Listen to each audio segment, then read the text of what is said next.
సింగరేణి ఎన్నికల్లో కాంగ్రెస్ సిపిఐల మధ్య విభేదాలు వచ్చాయని ప్రచారం చేయడం సరికాదన్నారు సిపిఐ జాతీయ కార్యదర్శి నారాయణ. రాజకీయాలకు సింగరేణి ఎన్నికలు సంబంధం లేదన్నారు.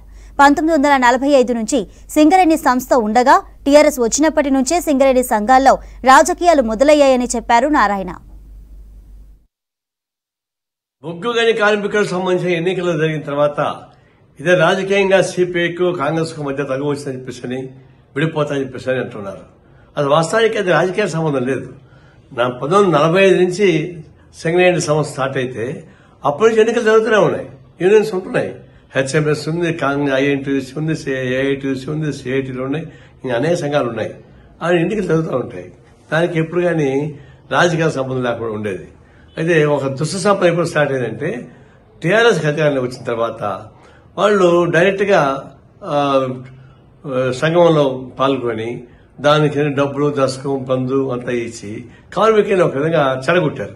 ఇది దుస్సాంప్రదాయం. టీఆర్ఎస్ గవర్నమెంట్ వచ్చిన తర్వాతనే అధికారాన్ని ఉపయోగించి, డబ్బులను ఉపయోగించి, మద్యాన్ని ఉపయోగించి రకరకాల ప్రలోభాలతోటి ప్రయత్నించారు. అది ఒక చెడు సాంప్రదాయం ప్రారంభమైంది మాట వాస్తవం. అది కొనసాగకూడదని మా ఉద్దేశం. ఇప్పుడు బొమ్మడి లక్ష సాధించాం, టీఆర్ఎస్ ఓడించాం, టీఆర్ఎస్ అనుబంధ సంఘాన్ని ఓడించాం. మరి ఐఎన్టీసీ, ఏఐటీసీ అధికారంలోకి వచ్చినాయి, సంతోషమే. దాని మీద తగ్గుండాల్సిన పని లేదు. దీనికి దానికి సంబంధం ఉండదు. అందువల్ల రాబోయేటువంటి ఎన్నికల్లో కూడా మళ్ళా ఏదో విభేదాలు వస్తాయని రకరకాల ప్రచారం జరుగుతున్నాయి. సిపిఐకి కాంగ్రెస్ కు మధ్య కేవలం సింగరేణి కాలనీస్ ద్వారా వచ్చేటువంటి రాజకీయ తగ్గు కారణం లేదు. దాంతో అయిపోయింది.